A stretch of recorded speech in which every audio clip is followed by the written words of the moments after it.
यो चाहिँ एक प्रकारले दुर्भाग्य नै हो हामी आम नेपालीको लागि।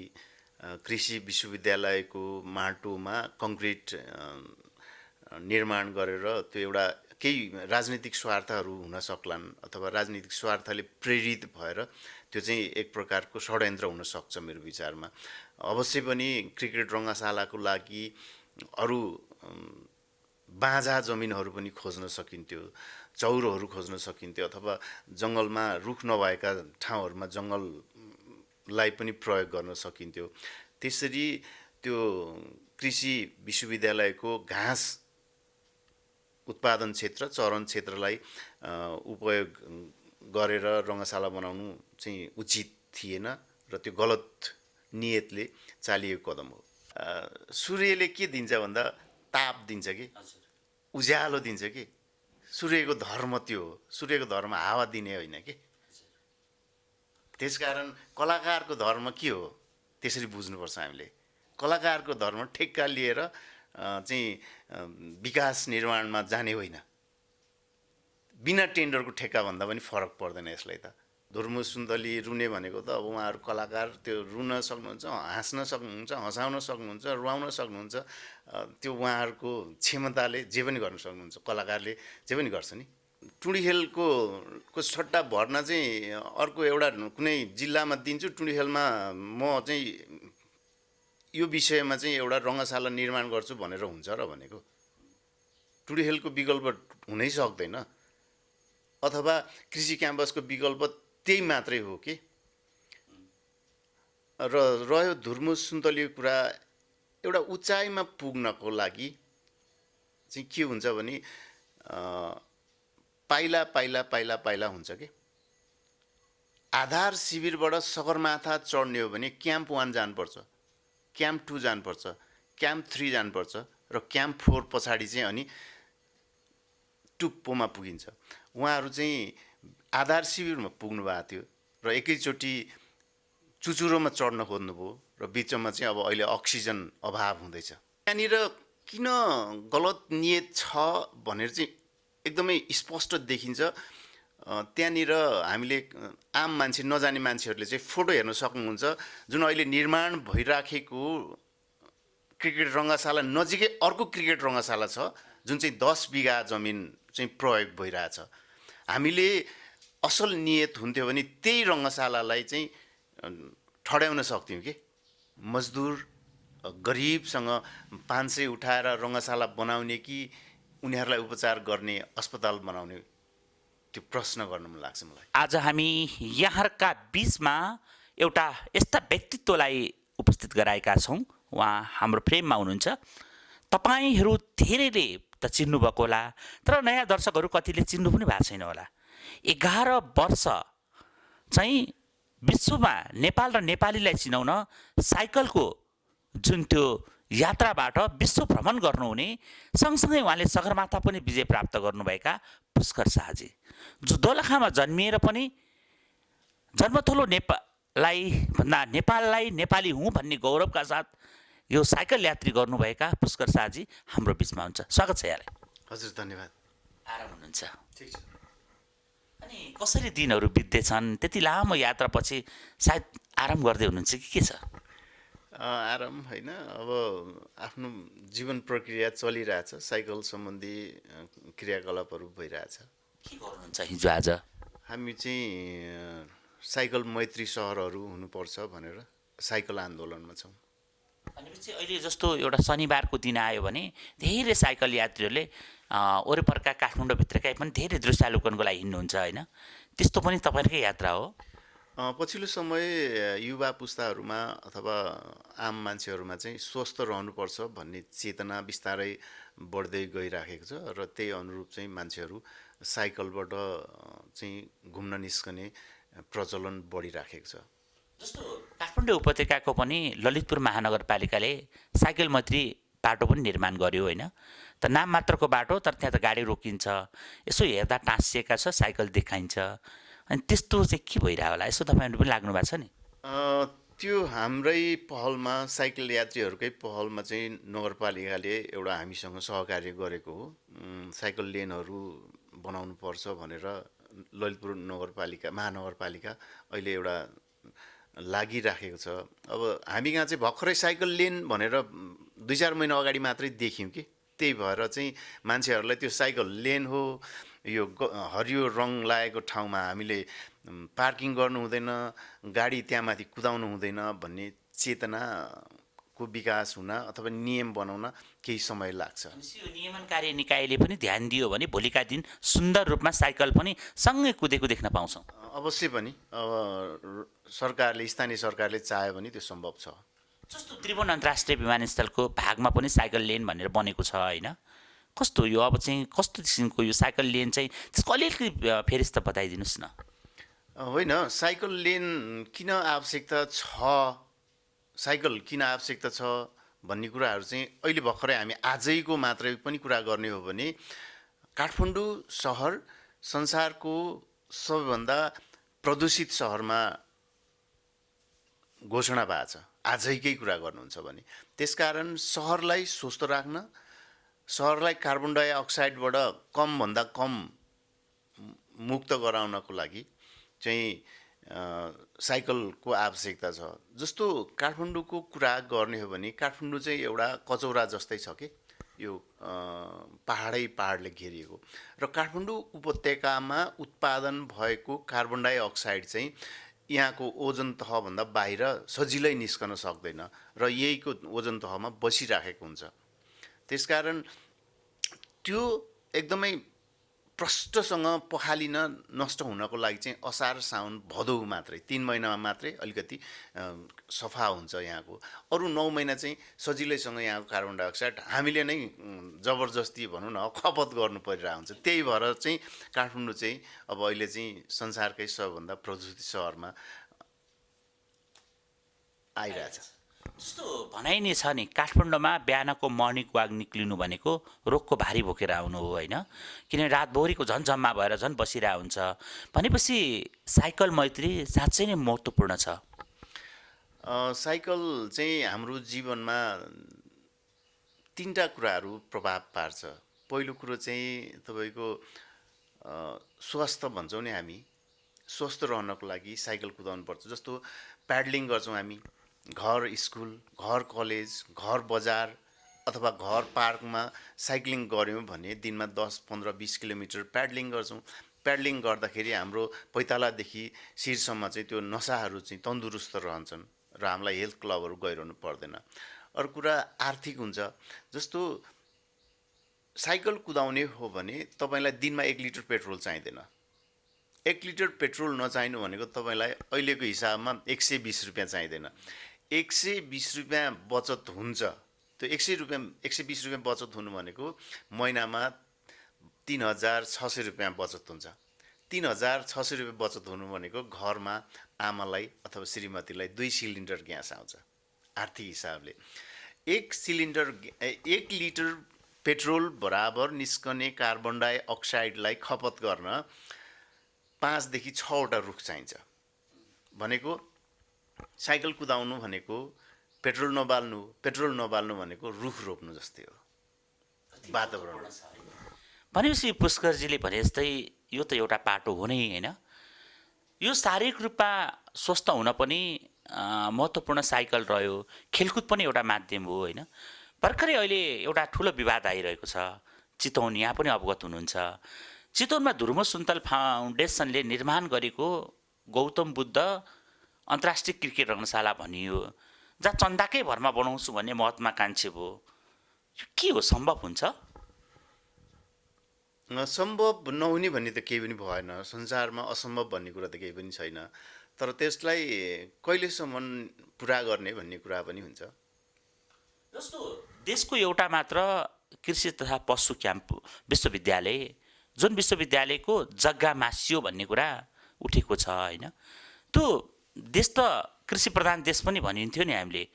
अब 2046-47 सालसम्म हामी धेरै चामल निर्यात गर्थ्यौँ होइन। आज हामी पुरै चामलमा त हामी आत्मनिर्भरता होइन, आयातको भरमा टिक्नु परेको छ। भनेपछि त्यस्तो चिज मासेर क्रिकेट रङ्गशाला बन्न खोज्नु आफैमा कति महत्त्वपूर्ण हुन्छ? यो चाहिँ एक प्रकारले दुर्भाग्य नै हो। हामी आम नेपालीको लागि कृषि विश्वविद्यालयको माटोमा कङ्क्रिट निर्माण गरेर त्यो एउटा केही राजनीतिक स्वार्थहरू हुन सक्लान् अथवा राजनीतिक स्वार्थले प्रेरित भएर त्यो चाहिँ एक प्रकारको षड्यन्त्र हुनसक्छ मेरो विचारमा। अवश्य पनि क्रिकेट रङ्गशालाको लागि अरू बाँझा जमिनहरू पनि खोज्न सकिन्थ्यो, चौरोहरू खोज्न सकिन्थ्यो अथवा जङ्गलमा रुख नभएका ठाउँहरूमा जङ्गललाई पनि प्रयोग गर्न सकिन्थ्यो। त्यसरी त्यो कृषि विश्वविद्यालयको घाँस उत्पादन क्षेत्र चरण क्षेत्रलाई उपयोग गरेर रङ्गशाला बनाउनु चाहिँ उचित थिएन र त्यो गलत नियतले चालिएको कदम हो। जस्तो त्यही बिचमा भरतपुर महानगरपालिकाका प्रमुख रेणु दाहालजीले चाहिँ मैले वैकल्पिक ठाउँहरूको सट्टा जग्गा दिएँ भनेर यस्ता तर्क दिएर विश्वविद्यालयको जग्गा मास्ने यहाँले भन्नुभयो। वातावरणको कुराहरू त एकातिर छँदैछ होइन। अब कृषि र पशु क्याम्पस भनेपछि पशु चरणको लागि घाँस पनि हुन्छ नि, यसो हेर्दा त खाली जग्गा देखिन्छ। अनि यहाँले भने जस्तै धुर्मु सुन्तली जसले हिजो भूकम्पको बेला सिन्धुपाल्चोकको किरान चोकमा बस्ती बसाले, त्यसै गरी महोत्तरीमा मुसहर बस्ती बसाले होइन, के त्यसबाट ब्रुक्क उफ्रेर फुरुक्क हुन गएको जस्तो लाग्छ? होइन, विकल्पको कुरा गर्ने हो भने कसैले भोलि टुँडिखेलको सट्टा भर्ना चाहिँ अर्को एउटा कुनै जिल्लामा दिन्छु, टुँडिखेलमा म चाहिँ यो विषयमा चाहिँ एउटा रङ्गशाला निर्माण गर्छु भनेर हुन्छ र भनेको? टुँडिखेलको विकल्प हुनै सक्दैन। अथवा कृषि क्याम्पसको विकल्प त्यही मात्रै हो कि? र रह्यो धुर्मु सुन्तलीको कुरा, एउटा उचाइमा पुग्नको लागि चाहिँ के हुन्छ भने पाइला पाइला पाइला पाइला हुन्छ कि। आधार शिविरबाट सगरमाथा चढ्ने हो भने क्याम्प 1 जानुपर्छ, क्याम्प 2 जानुपर्छ, क्याम्प 3 जानुपर्छ र क्याम्प 4 पछाडि चाहिँ अनि टुप्पोमा पुगिन्छ। उहाँहरू चाहिँ आधार शिविरमा पुग्नु भएको थियो र एकैचोटि चुचुरोमा चढ्न खोज्नुभयो र बिचमा चाहिँ अब अहिले अक्सिजन अभाव हुँदैछ। अब कठिन छ उहाँहरूलाई। अब उहाँहरू अब आधार शिविरै फर्किनुपर्छ। भनेपछि यतिखेर अभियन्ता तारा बरालजीले भनिरहनु भएको छ, धेरैले तारा बरालजीलाई ओहो यो किन नचाहिँदो कुरा बोल्छ भनेर पनि कुरा उठाए होइन। पुष्कर शाहजीले पनि केही कुरा उठाउँदा यो पुष्कर शाहले किन बढी टाउको दुखाएका भन्नेहरू पनि देखिए। तर यहाँले भने जस्तै त्यसकै एकमात्र कृषि र पशु विश्वविद्यालय, जुन विश्वविद्यालयले बच्नको लागि त धेरै सङ्घर्ष गर्नुपर्छ, सुरुमै हातखुट्टा काट्दै जस्तो लाग्दैन र? अवश्य पनि। जस्तो त्यहाँनिर किन गलत नियत छ भनेर चाहिँ एकदमै स्पष्ट देखिन्छ। त्यहाँनिर हामीले आम मान्छे नजाने मान्छेहरूले चाहिँ फोटो हेर्न सक्नुहुन्छ, जुन अहिले निर्माण भइराखेको क्रिकेट रङ्गशाला नजिकै अर्को क्रिकेट रङ्गशाला छ जुन चाहिँ 10 बिघा जमिन चाहिँ प्रयोग भइरहेछ।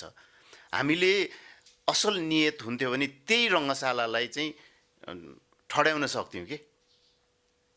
जसले पनि हेर्न सक्छ, त्यहाँ गएर पनि हेर्न सक्छ, फोटोमा पनि हेर्न सकिन्छ।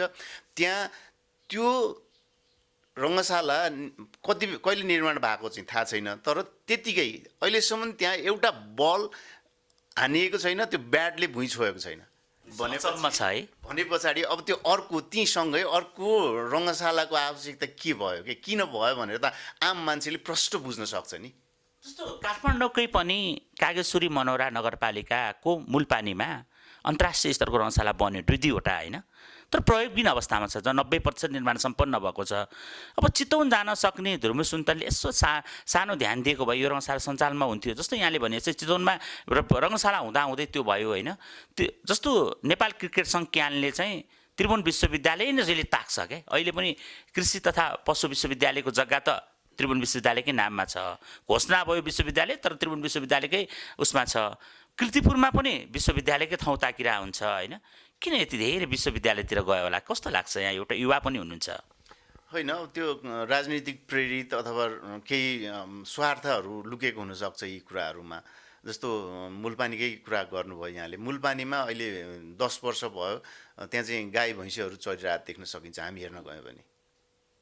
भनेपछि ध्यान नपुगेकै हो। कसको? धुर्मु सुन्तलीको अथवा सुन्तली वा राज्य दुवै पक्षको जस्तो एउटा कुरा चाहिँ के लाग्छ भने सूर्यले के दिन्छ भन्दा ताप दिन्छ कि उज्यालो दिन्छ कि सूर्यको धर्म त्यो हो सूर्यको धर्म हावा दिने होइन कि त्यसकारण कलाकारको धर्म के हो त्यसरी बुझ्नुपर्छ हामीले कलाकारको धर्म ठेक्का लिएर चाहिँ विकास निर्माणमा जाने होइन बिना टेन्डरको ठेक्का भन्दा पनि फरक पर्दैन यसलाई त होइन अहिले त एउटा नयाँ कुरा के भने रेणुजीले बोलिरहँदा मेयर साहबले अर्को कुरा पनि खोल्नुभयो कि अचम्मको कुरा उहाँले के भन्नुभयो भने मैले सट्टा भएर जग्गा दिएँ अनि महानगरपालिका तर्फबाट 10 करोड रुपियाँ पैसा पनि दिइसकेँ भनेपछि त धुरुमु सुन्तले किन रोएर चिच्चाएर रुँदै आँसुको बलिन्द धारापछि यहाँले भने जस्तो कलाकारिता चाहिँ कतै रहसाको ठेकेदारमा बन्न पो लाग्यो कि के हो यो होला त्यो अब महानगरपालिकाबाट भरतपुरले केही गरेको हुनसक्छ पैसा दिएको हुनसक्छ त्यो जग्गालाई सट्टा भर्न गरेको हुनसक्छ त्यो फरक पाटो हो तर अब यो धुर्मु सुन्दली रुने भनेको त अब उहाँहरू कलाकार त्यो रुन सक्नुहुन्छ हाँस्न सक्नुहुन्छ हँसाउन सक्नुहुन्छ रुवाउन सक्नुहुन्छ त्यो उहाँहरूको क्षमताले जे पनि गर्न सक्नुहुन्छ कलाकारले जे पनि गर्छ नि जस्तो यहाँले त विश्व साइकलकै भरमा यात्रा गर्नुभयो विश्वका सबै देशमा बसेका नेपालीहरूसँग यहाँको एकपटक भेट पनि भयो होला होइन जस्तो 60 डिग्री सेल्सियसमा बसेर काम गर्ने ती चाहिँ खाडीका मुलुकमा बस्ने नेपाली हुन् चाहे पत्रिका ओढेर अमेरिकाको वर्ल्ड ब्याङ्कको अगाडि सुत्ने नेपाली हुन् वा स्विजरल्यान्डका ब्याङ्कहरूदेखि सबै सडकहरूमा सुत्ने नेपाली हुन् अथवा गार्डनमा गएर रातभरि दिनभरि त्यहीँ बसेर बस्नुपर्ने नेपाली हुन् त्यो सबैलाई देख्नु भएको छ उनले घाँस कटाएर पठाएको पैसा यति धेरै दुरुपयोग हुनु ठिक हो यसलाई दुरुपयोग भन्ने कि सदुपयोग भन्ने त्यो गलत ठाउँमा प्रयोग भइराखेको भएर यसलाई दुरुपयोग भन्न मिल्छ तर अब एक प्रकारले विकास निर्माणको चाहिँ एउटा अर्को पाटो थप्दै हुनुहुन्थ्यो धुर्म सुन्दरले त्यो गलत ठाउँमा प्रयोग भएको भएर यसलाई दुरुपयोग भन्न पनि मिल्ला रङ्गशाला बन्नुपर्छ होइन त्यो स्वाभाविक रूपमा तर रङ्गशाला कहिले बन्नुपर्छ हाम्रो प्राथमिकता के हो भन्ने कुराहरूमा पनि जाँदाखेरि पहिला अस्पतालहरू बन्नुपर्छ भन्ने पक्षमा हो म चाहिँ किनभने क्रिकेट खेल्न नपाएर क्रिकेटको त्यो गेडा भन्छ नि भकुन्डो हान्न नपाएर मान्छे मर्या छैन कि अस्पताल सिटामोल नभएर मान्छे मर्या छ त्यसकारण पहिला हाम्रो प्राथमिकता देशको हैसियत के हो भन्ने कुराहरूमा जाँदा ठिक हुन्छ त्यसकारण मलाई चाहिँ यो विश्वभरिका हाम्रो संवेदनासँग नजिक भएर मान्छेहरूले चाहिँ ओहो अब एउटा एक प्रकारले सुरुवाती दिनहरूमा त ठिकै भएको थियो मलाई पनि ठिकै लाग्थ्यो हो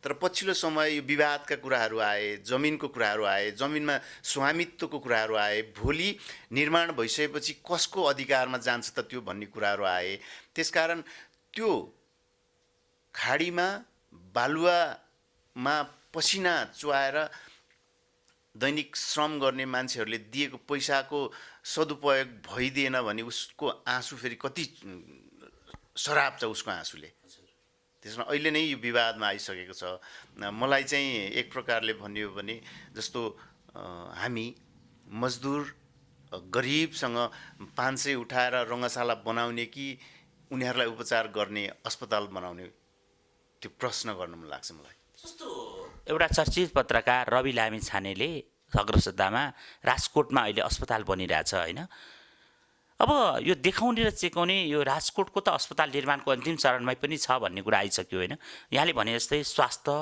शिक्षा र सबभन्दा पहिला पेट रहे पो भोलि खेल खेलौँला यहाँको भनाइ त्यही कुरो आयो अब आँसु लाग्ने कुरा छ रुँदै रुँदै फेरि मेची महाकाली गरेर 70 वर्षका बाआमाले पाउनुभएको बल्ल बल्ल राज्यले दिएको वृद्ध भत्ता पनि लिँदै हुनुहुन्छ होइन अनि त्यो सानो नाबालक बच्चाले रङ्गशाला भने बुझ्दै नबुझेका बच्चाले खाजाका पैसा टिफिन फोरी दिएर पैसा पठाउनु भएको छ यो माटोका कन्तुर पनि छोड्नु भएको छैन अब त्यसरी गरिरहँदा त्यो पैसा सही ठाउँमा लाग्यो कि अथवा धुर्मु सुन्तली हेर्न आउनको लागि टिकट लाग्यो के लाग्छ यसलाई त्यो जुन हामी मान्छेहरूमा धुर्म सुन्दली रोएको संवेदना देखिएर आकर्षित भएर त्यो वृद्धा अथवा सानो बच्चाहरूले चन्दा दिएको चाहिँ त्यो रङ्गशाला निर्माणको लागि होइन त्यो धुर्मुसको कलाकारिताको आकर्षणलाई प्रभाव भएर त्यसरी दिएको हो त्यो चाहिँ टिकट अब ध्रुव सुन्तलीहरू अब पर्दामा आउन छोड्नुभयो, प्रत्यक्ष देख्नुभयो, अनि त्यो पर्दामा हेरे जस्तै गरेर उहाँले प्रत्यक्ष चन्दा दिएको जस्तो लाग्छ मलाई। अब यसो ध्रुव सुन्तलीसँग बसेर फोटो सेसन गर्न पाइहालिन्छ, अनि ओहो आमा ए बा भनिसकेपछि होइन यसो भएको 2-4 हजार रुपियाँ पनि दिउँ न त यिनलाई भने हो कि जस्तो लाग्यो। त्यो पनि हुनसक्छ। भनेपछि अब यो क्रमले बनिरहने किसिमको उहाँहरूले सम्झौता गर्नुभएको छ भरतपुर महानगरपालिकासँग। सम्झौताको बुँदा नम्बर 3मा प्रष्टसँग भन्नुभएको छ यो रङ्गशालाको सञ्चालन चाहिँ निर्माण सम्पन्न भएपछि भरतपुर महानगरपालिकाले गर्ने।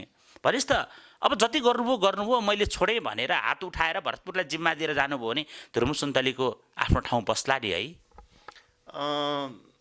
त्यो सक्नु भयो भने पनि राम्रो हुन्छ, किनभने 3 अरब पैसा भनेको हाम्रो जीवनस्तरमा, राज्यको जीवनस्तरमा ठुलो पैसा हो।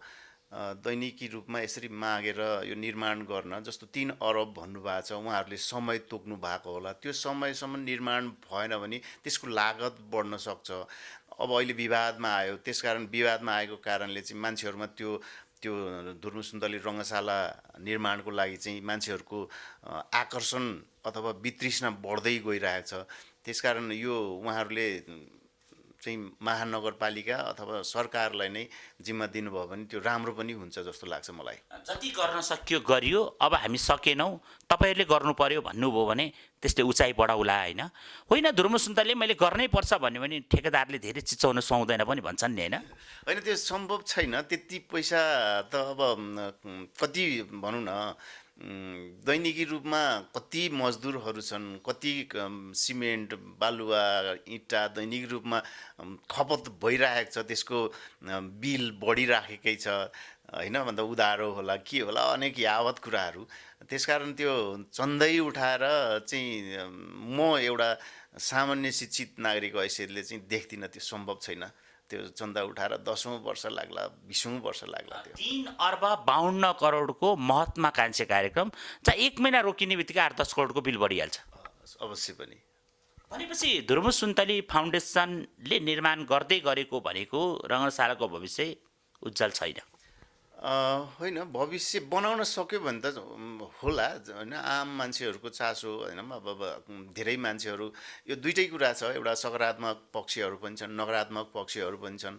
अब केही क्रिकेट प्रेमीहरूले चाहिँ अब यो बन्यो भने अब यो भनौँ न, अब संसारका एकदमै उच्च स्तरीय क्रिकेट खेल हुन्छ, खेलाडी उत्पादन हुन्छ, यावत कुरा। महेन्द्र सिंह धोनीदेखि सबै सपना देखेका छन्, सपना देखेछन् होइन।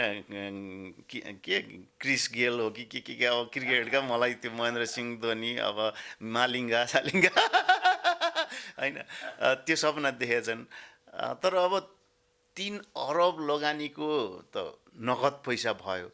त्यो जमिनको स्वामित्व, जमिनको मूल्याङ्कन खै फोगटे होइन। अनि त्यस पछाडि वर्षमा कतिवटा खेल खेलाएर चाहिँ त्यो पैसा उठ्छ अथवा त्यसको लागत उठ्छ, त्यो म अहिले भन्न सक्दिनँ। त्यो चाहिँ एउटा अचम्म लाग्दो कुरा के, अलिकति मैले पनि नबुझेको यहाँसँग भएको बेलामा अलिकति जिज्ञासा पनि रह्यो क्या। कस्तो भने क्रिकेट रङ्गशाला हुँदैमा अन्तर्राष्ट्रिय गेम हुने होइन, नेपालको स्तर पनि त्यही अनुसार जानु पर्यो क्या।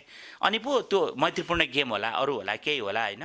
नेपाल माथि पुगेको आज यहाँले भने जस्तो आधार सगरमाथाको चुच्चोमा पुगिसकेको, वर्ल्ड कप खेलिसकेको टिम आज फेरि आदर्श शिविर झरेको छ क्या। अब नेपालको क्रिकेटको भविष्य के हुने नै ठेगान छैन। क्यानले आज निलम्बन भएको लामो समयपछि तदर्थ समिति बनाएको छ, त्यसले के गर्छ थाहा छैन होइन। तर यस्तो महत्त्वाकांक्षी योजना बनाएर सपना बाँडेर, कतै तारा बरालजीले भने जस्तै कृषि तथा पशु क्याम्पसलाई तस नस बनाइयो भने हामी बढी अझ परनिर्भरतातिर धक्कल्न खोजेको हो जस्तो लाग्छ।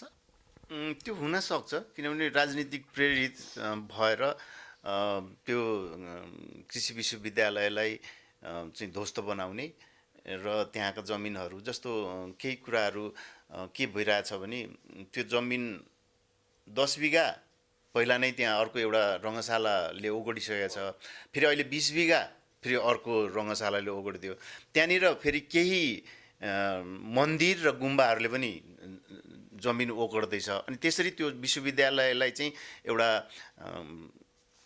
ग्राउन्ड जिरोमा सङ्ग्रहालय बनाउने भनेर अझ 20 बिघा जमिन पनि ताक्दैछन्।